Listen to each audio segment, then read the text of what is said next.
Coming into his second year in the NFL, Tyree Wilson is going to be expected to do a lot, or at least he's going to be expected to hopefully not be a bust as the Las Vegas Raiders really look to get some pressure on opposing quarterbacks in 2024 and beyond. And as a former top 10 pick, number 7 specifically there in 2023, like he does have all the traits you're looking for, like a 6'6", 280-pound guy that can set the edge, that can show a little bit against the pass rush as well, and also can play on the inside a little bit. And I get the fact that you need to be patient to a certain degree with Tyree Wilson. Like, he was coming off an injury that didn't really get a lot of playing time in the preseason, a lot at least. Didn't get a lot of time to be in training camp last season and really get the chance to develop there. But, as the season wore on, we got a little bit of worried because of the fact that, like, he really wasn't getting a lot of snaps, and Malcolm Kuntz had kind of overtaken his spot, right? And now I think Tyree Wilson, it's kind of do or die. Like, if we're being honest, clearly, Antonio Pierce and company, Tom Telesco, did not draft Tyree Wilson. And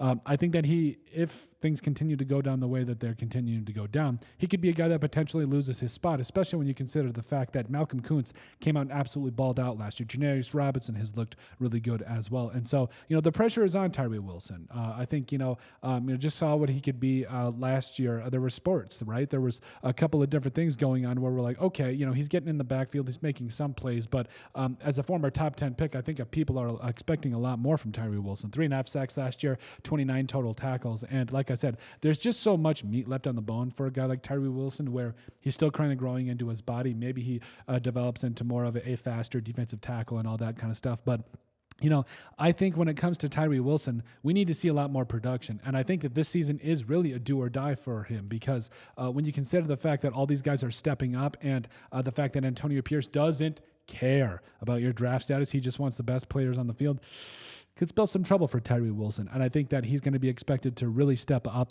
in year 2 and provide a lot of pressure, and hopefully just find a way to get production during the regular season when guys like Malcolm Kuntz are going to be getting a lot more snaps. And so, Tyree Wilson, again, I understand from the aspect of, being injured a lot last season during training camp and everything, not really getting a chance to get his wheels moving and all that stuff, but also the fact that, quite honestly, Malcolm Kuntz and the rest of this defensive line looks really good. I think that the writing is on the wall. It's time to produce, and it's time to put up or shut up for a guy like Tyree Wilson. So I think he can do it. I think he's got the physical traits like we talked about and everything. It's just a matter of, will he? So at the end of the day, they'll let us know what you guys think. Make sure you guys like, comment, and subscribe down below, and we'll see you on the next video.